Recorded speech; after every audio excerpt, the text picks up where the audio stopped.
নমস্কার বন্ধুরা, শুক্লার কিচেনে সবাইকে স্বাগত।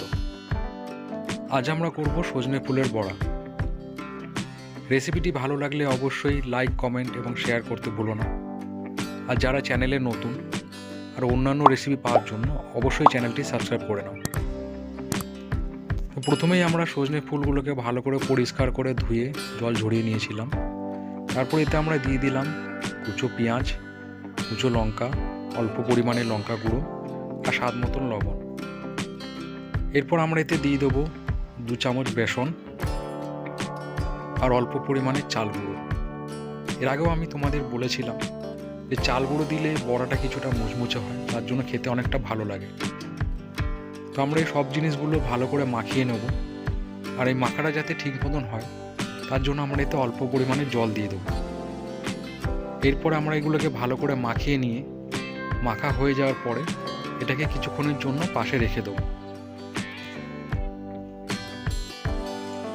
আমাদের মাখা হয়ে গেছে, এবার আমরা কিছুক্ষণের জন্য এটাকে পাশে রেখে দিচ্ছি।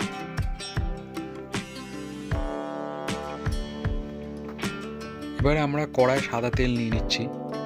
চাইলে তোমরা সর্ষের তেলও ইউজ করতে পারো। তেল গরম হয়ে যাওয়ার পরে আমরা আস্তে আস্তে ওই মিশ্রণটি থেকে বড়া শেপ করে তেলে এক এক করে দিতে থাকবো।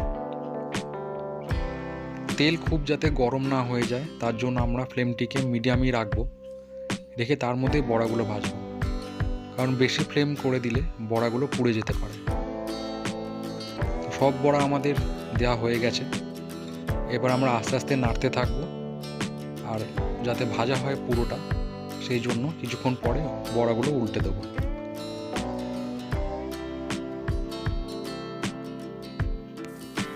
বড়াগুলো সব উল্টানো হয়ে গেছে। আস্তে আস্তে বড়া ভাজা হয়ে গেলে এগুলো ব্রাউন কালার চলে আসবে। তো ব্রাউন কালার হয়ে গেলে তোমরা বুঝতে পারবে যে বড়া ভাজা হয়ে গেছে। তো আমাদের বড়াগুলো ভাজা হয়ে গেছে, আমরা প্লেটে তুলে নিচ্ছি।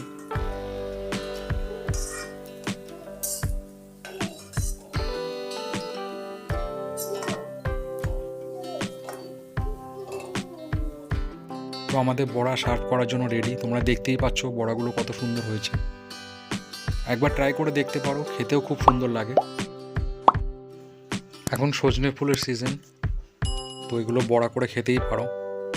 এরপর আমরা তোমাদের জন্য নিয়ে আসবো সজনে ফুলের আরেকটা রেসিপি। তো এরকমই আরও মজাদার রেসিপি পাওয়ার জন্য চ্যানেলটিকে সাবস্ক্রাইব করতে ভুলো না, আর বেল আইকনটিও প্রেস করে দিও সবার আগে আমাদের ভিডিও নোটিফিকেশান পাওয়ার জন্য।